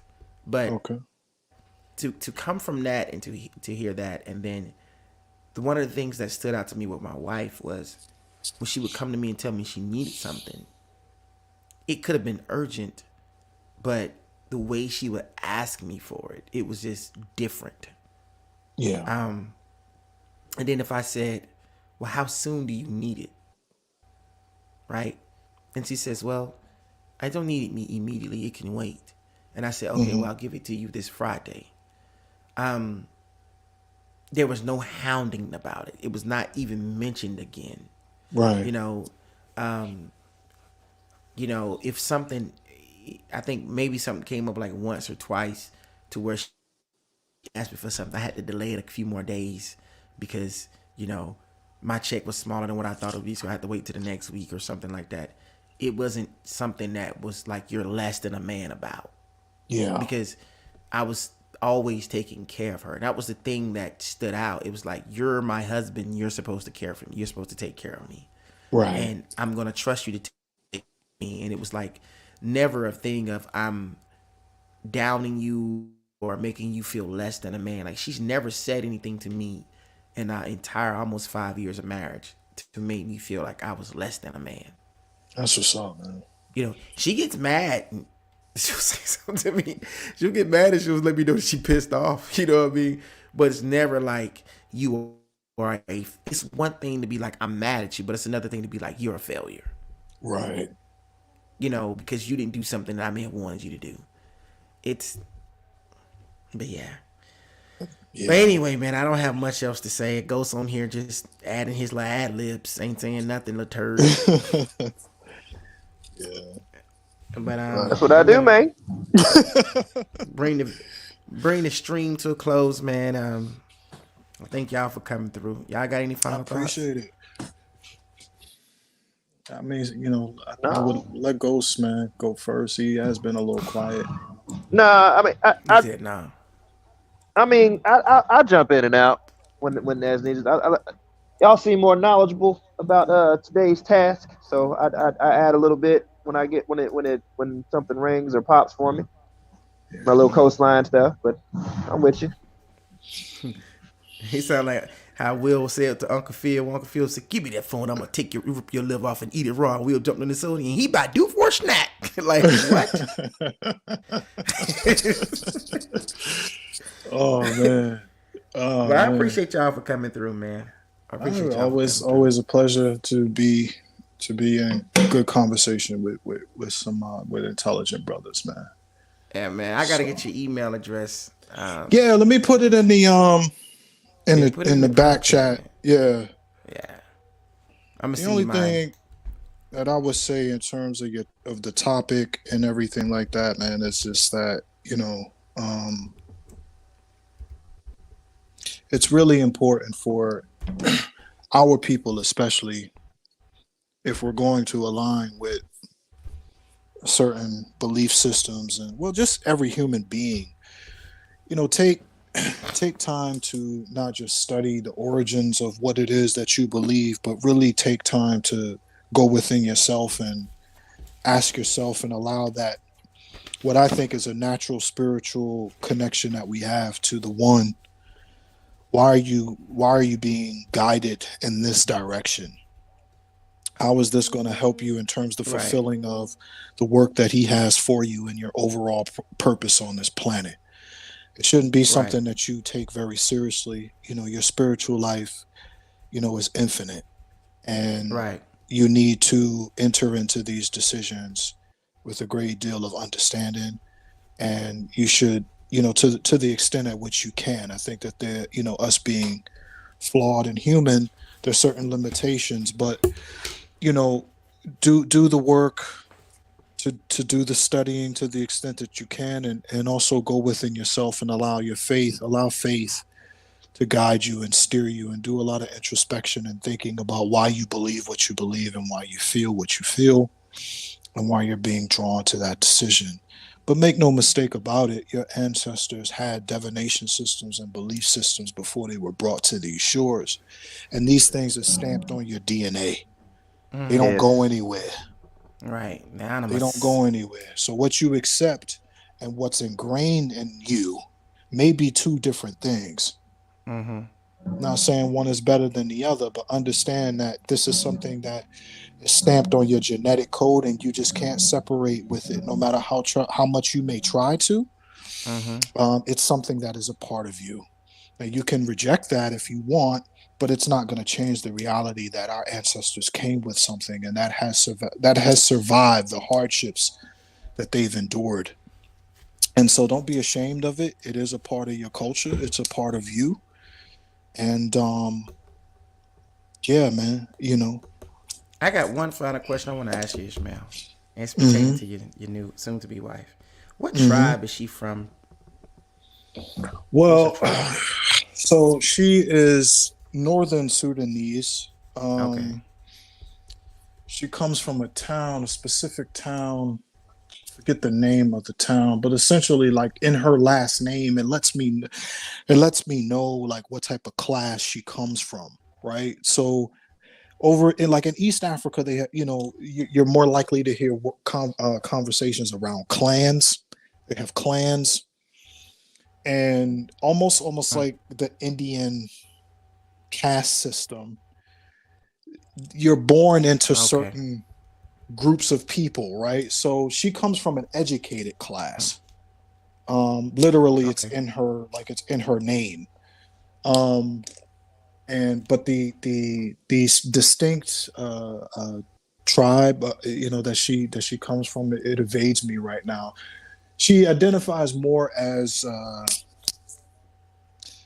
Afro-Arab, right? So Oh, we okay. talked about Southern Sudan and the Dinka people or whatever, a little bit more Bantu, because there is admixture there. Whereas Mm-hmm. Northern, you get a little bit more of that Arab mixture, admixture, and influence. So she looks But next time we mostly chat, I'll let you so know. she looks mostly like kind of very She looks similar to biracial. Ethiopian. She looks Yeah. biracial. Yeah. Yeah. She looks biracial. Yeah. And I'm not, just before somebody goes in the chat and be like, "Oh, there's his brother again." I'm not praising that. Okay. Because they will call like, "Oh, here's the brothers again," with the mixture and this, that. It's not about that. I It just don't think happens to they be a even coincidence. realize. I think people don't even realize what true admixture is. Be it when you say she looks biracial, I think people automatically start thinking about white and black. But there's a lot of Yeah, but admixture that happened on the there's a lot of continent. term. Yeah, there's a lot of terms and stuff like that. But she Right. looks more, like you said, she looks more Habesha or Somali. Very Right. that kind Right. of Afro-Asian Semitic type of people. Right. Um, yeah. So that's what that is. But those are my thoughts, man, and I appreciate you having me up again. I appreciate you for coming through, man. I appreciate you for coming through, man. I really, man. Anytime you come through, I always like love hearing your perspective and what you bring to the topic and the conversation. I want to host a live that is a lot more free flowing and just having to try to stick to the topic at hand because, like what Ghost was saying, like when it comes to like Christianity and a lot of things when it comes to those about faith based conversations. I want, not everybody can just jump into that conversation. You know what I'm Yeah. saying? You and I we're more like been on the continent and know how the stuff was affected on the continent and the religions and I know though Ghost can add to the conversation as far as talking about slavery and stuff like that because he's listening to the American Slave Coast and he'll tell you that book right there set you ablaze. Mm, boy. That sucker there make you want to get into your Darth Vader form, man, and just show up on Tatooine. You know, um, but I just appreciate you for coming through this, man. I really do. I really do. But anyway, man, I'm gonna call it a night. I'm gonna go ahead and Did bite I my go wife on out? the forehead for no reason. Um, But all right, fellas, I appreciate it. I Until see next Ghost is time. talking, and my mic, I don't have any can you audio. hear us? Can you I hear us, can Miss hear y'all. Bell? Can you hear me? I hear you. He can't. He can't hear Oh, us. okay. Oh, okay. Phone Yeah, is he bugging. can't hear. Us. Okay. But I'll leave. He getting ready to come back in and say, "Doesn't go. You go. He want me go, soldier."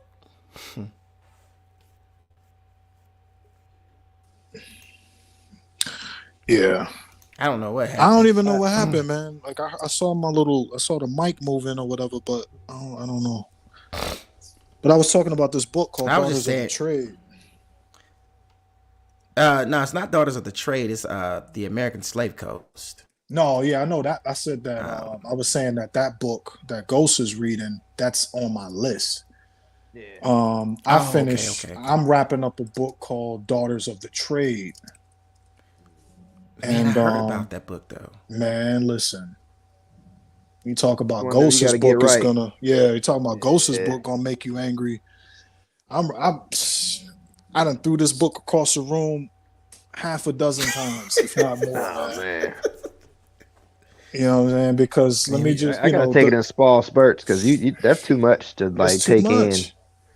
yeah, it is. It is. So this book is I have to, specifically talking about the role that interracial marriage played in the transatlantic slave trade.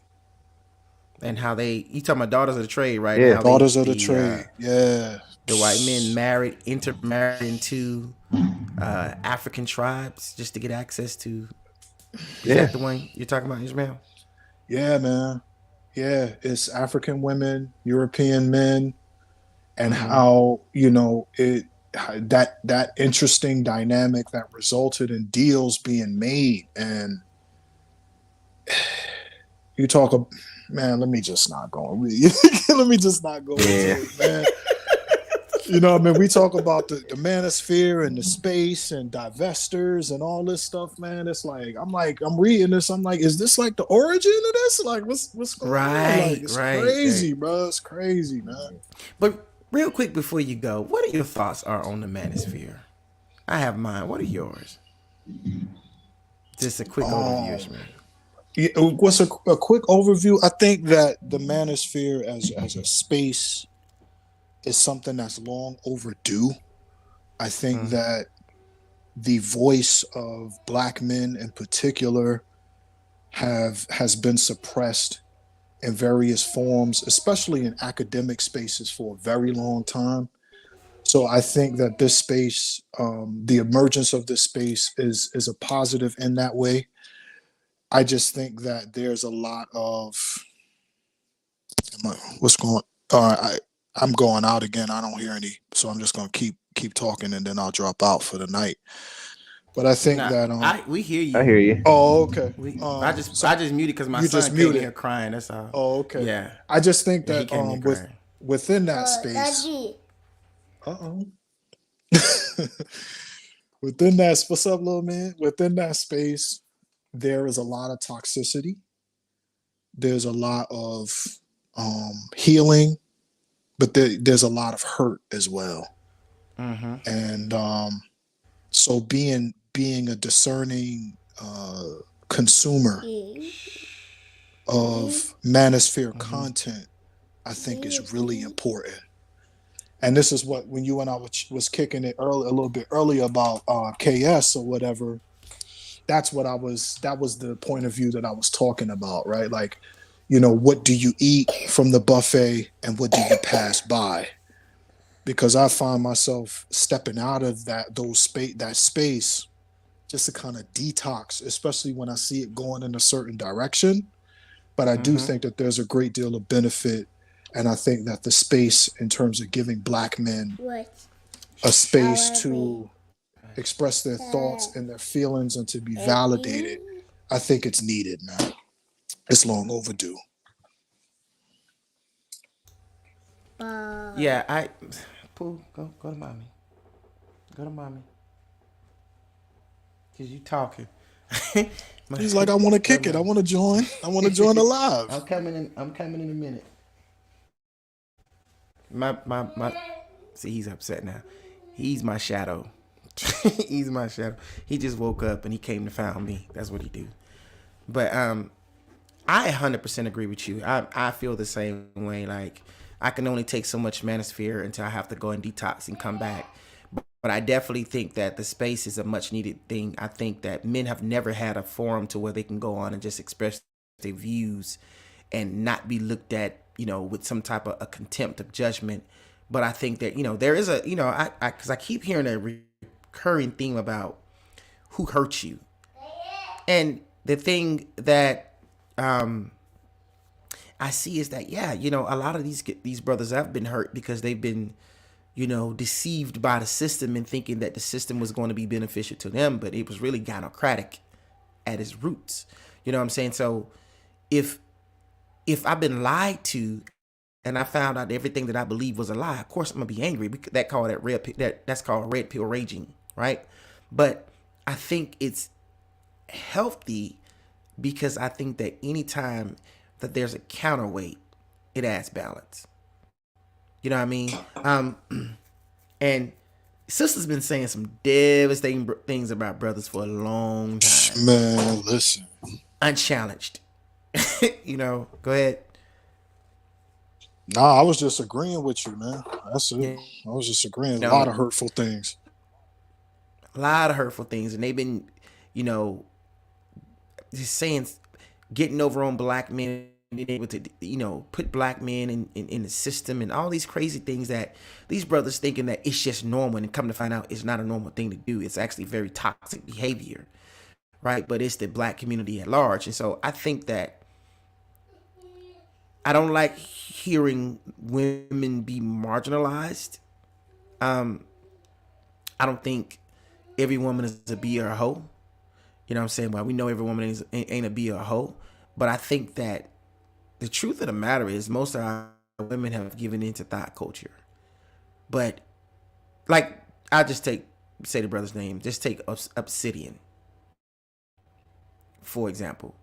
I think Obsidian is one of those cats that was probably rejected all his life by women and never just found the woman that, you know, he would fit or fit him more correctly. And now he's just angry about it, right?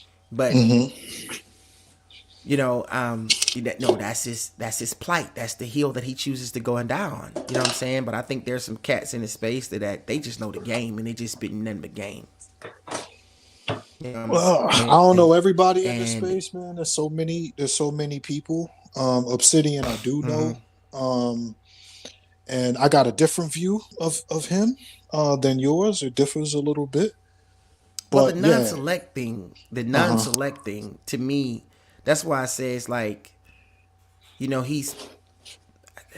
I don't agree with the whole, there's a lot of terminology I don't agree with. Yeah, Like yeah. the Pookies and the Ray Rays versus the educated lame, because I have my own, I share with you real quick. I have my own opinion. I don't think it's about anything about being a Pookie or a Ray Ray or an educated lame.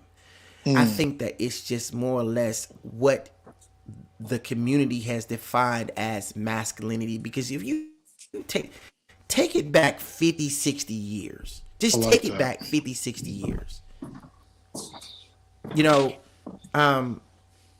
if you take it back 50, 60 years, the thug persona was not something that was to be praised and what women was aspiring to be. They was aspiring to be with educated brothers, Right. right? That, you know, so the thug persona really came into play in the early 90s after, you know, the Crips and the, not the Crips, but, you know, really it was the gangster rap music that started glorifying the thug persona.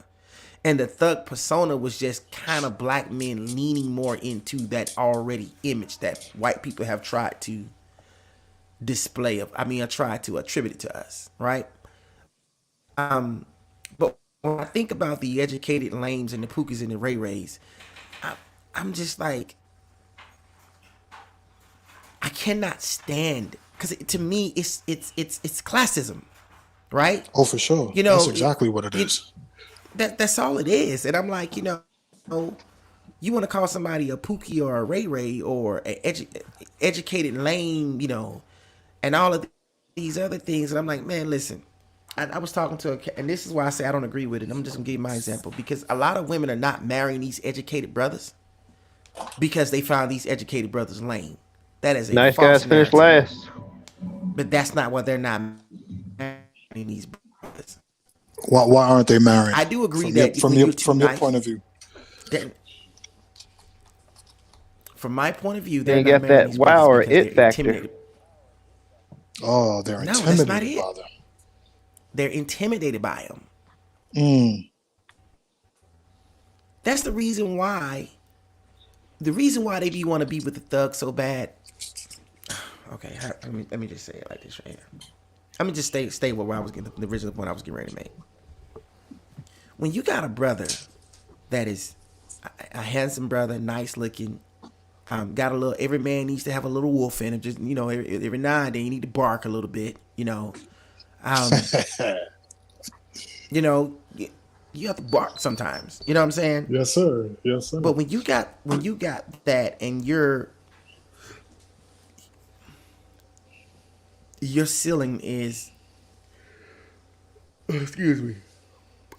Excuse when your ceiling is the sky. Like the sky's only the limit for you. Kevin Samuels rightly says that high value men have options, but his definition of high value and my definition of high value are different. Okay. His definition of high value should be called high earning men. High value men have a lot of options. And when you are a very intelligent guy, you have you're nice looking, you can pretty much be with every woman that you want. That's intimidating to other women. And I've seen women back away from guys from that very point because they're afraid and they know that women like, okay, I keep chopping my thoughts up probably because I'm halfway sleepy, but let's just take this for instance. The perfect example, Aisha Curry and Steph Curry. When Aisha Curry went on that show and was like, you know, I want men to come on to me sometimes, you know, because, you know, not saying that I want to, you know, cheat, but I want to know that I feel desire. Right? The reason, Aisha Curry is a pretty woman, but the reason why she feels secondary is because who her husband is. Steph Curry. Arguably right now, one of the most recognizable names in the NBA. Right? And she knows that Steph could have had anybody he wanted. Anybody. Especially at the height of his career. You know, he turned into Chef Curry and can hit a three from Mars. You know what I'm saying? She realized, like, you know what? He could, you know, I am not the prize. He is. Women like to believe that this brand of women. Because, going again, the African women know that the man is the prize because of what? His ability to acquire resources, right? So she knows he is the thing that I need to get with, not the other way around. In this society, the women like to believe that they are the prize. Right. And whenever they're with a brother and they understand that that brother's light is brighter than them, it's intimidating. So they back away. And it's easier and more comfortable to go be with the guy that she knows is not going anywhere. Because she is the prize for him. Right? So if the brother don't have a whole lot going on in his life, right? Or if the brother is not the most handsomest brother, or if the brother is, you know, one of those cats that's willing to accept a woman with three different guys, and she's maybe 6 at best, and she gets with him, she knows that more than likely he's not going anywhere. She could be that thing that all women, I guess, want to be put on a pedestal. She can be that thing with him, and she could, you know, and she can be the star of the team, so to speak. But when you have when you have men that their light is so bright and it intimidates women, their intellect. Like, I've heard women say to me, the way that I speak is intimidating. Right? I'm not a thug. I'm not a lame either. You know what I'm saying? So it's really about the whole Pookie situation, the whole Pookie and Educated Lame, to me, is really all of them off base to me. Yeah. They're all off base because they don't realize that the woman is being with their lower tier guy. And I heard Dennis Sperling say this, and I was just like, man, I can't listen to Dennis Sperling no more. But him talking about he want to take the Pookas out back and shoot all of them, I was like, man, you don't lost your mind. That's what he said. Like, I want to kill all the Pookies. That's crazy. That's crazy. Talking about, you know, we can kill all the Pookas because the Pookas are the problem, huh? Yeah, man. To me, this is just the 2020 version, 2022 version of Booker T. Washington and W.E.B. Du Bois. The talented 10th versus those industrial. You know, there's always been a fragmenting along class lines within the black community. the blue collar versus the white collar, Mm-hmm. this, that. This is probably nothing more than like the latest installment, of that. But maybe, that's something that we can build on at another time. You know what I mean? Like, because it is interesting. It is an interesting debate to have. Um, I guess I'm listening to you talk, and I'm like, so what am I? Like, am I educated? I'm probably an educated lame. Yeah, that's the crazy thing. I probably would fall in that category of educated I'm an lame. educated lame, But man. yeah, Whatever. you know what I'm saying? But here's the thing about it is, man, I used to get called a nerd and lame and stuff when I was, I did too. but I used to look like everything Urkel. that I used to love to do is celebrate now. Right, but comic book, everything that's love to do is being celebrated now. So was I lame or ahead of my time? Who knows? But anyway, man, let me go ahead and bring this thing to a stream because my wife finna choke my son out. All right, bro. I feel it in the force. There's a great choking being take place. Well, as usual, man. Each of you have a blessed week, man. Have a good week. I go in there and see you like Barks. All right, Man, Ish, you man. too. It was nice talking to you guys. I'll All talk right, to y'all next man. time. Shalom, brother. Shalom. Peace, man. Peace, peace. All right. Later, later.